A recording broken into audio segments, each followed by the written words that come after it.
The Art of War by Sun Tzu. Chapter 7. Maneuvering. 1. Sun Tzu said, "In war the general receives his commands from the sovereign." 2. Having collected an army and concentrated his forces, he must blend and harmonize the different elements thereof before pitching his camp. 3.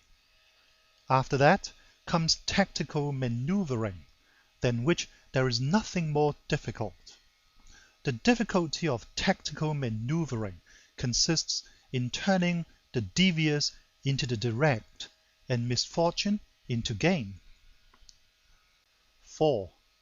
Thus, to take a long and circuitous route, after enticing the enemy out of the way, and though starting after him, to strive to reach the goal before him, shows knowledge of the artifice of deviation. 5. Maneuvering with an army is advantageous, with an undisciplined multitude most dangerous. 6. If you set a fully equipped army in march in order to snatch an advantage, the chances are that you will be too late. On the other hand, to detach a flying column for the purpose involves the sacrifice of its baggage and stores. 7.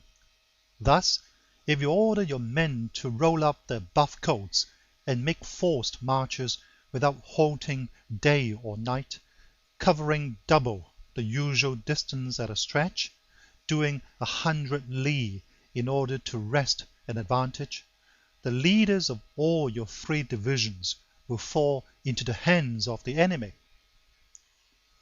8. The stronger men will be in front, the jaded ones will fall behind, and on this plan only 1/10 of your army will reach its destination. 9. If you march 50 li in order to outmaneuver the enemy, you will lose the leader of your first division, and only half your force will reach the goal. 10. If you march 30 li with the same object, 2/3 of your army will arrive. 11. We may take it, then, that an army without its baggage train is lost. Without provisions, it is lost. Without basis of supply, it is lost.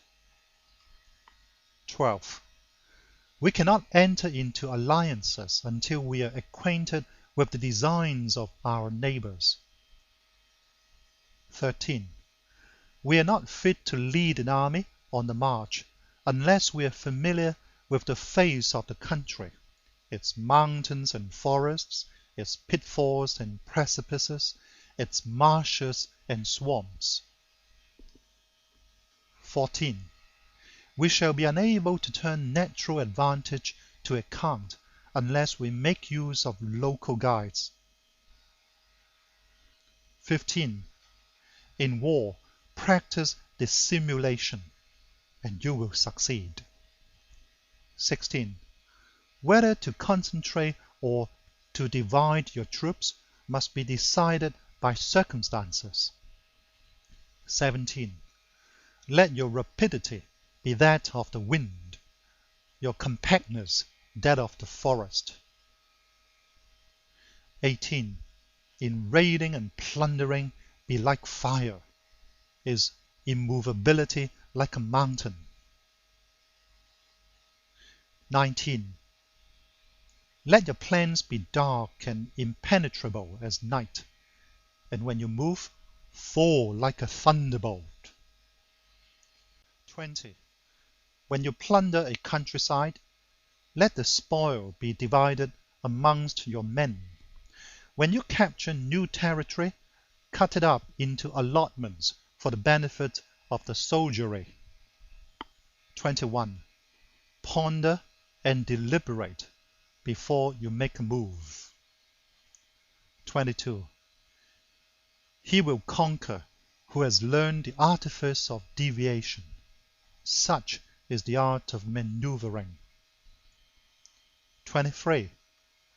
The Book of Army Management says, on the field of battle, the spoken word does not carry far enough.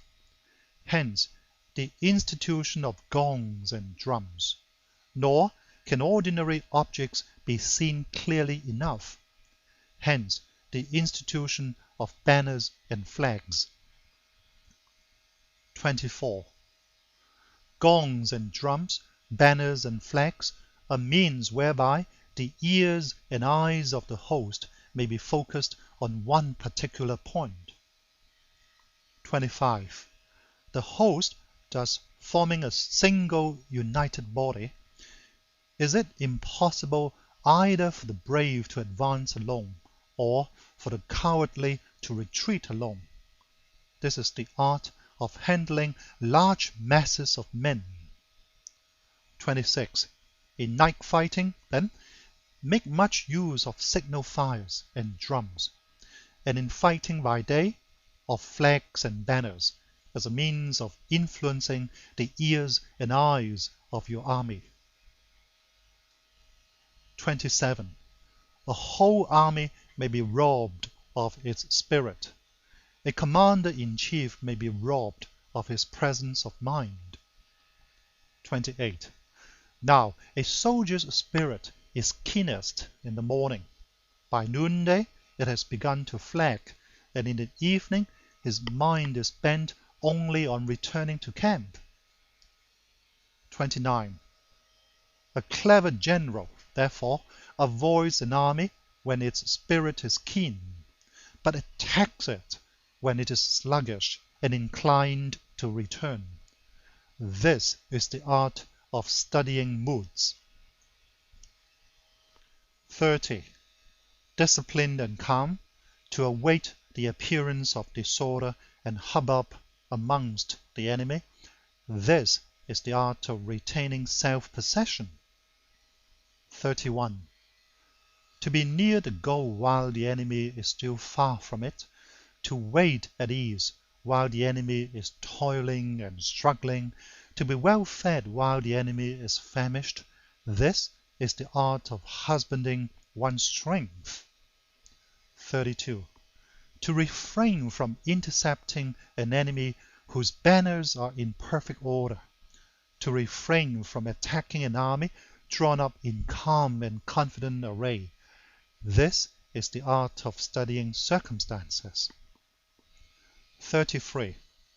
It is a military axiom not to advance uphill against the enemy, nor to oppose him when he comes downhill.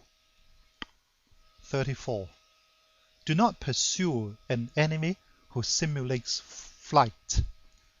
Do not attack soldiers whose temper is keen. 35. Do not swallow bait offered by the enemy. Do not interfere with an army that is returning home. 36. When you surround an army, leave an outlet free. Do not press a desperate foe too hard. 37.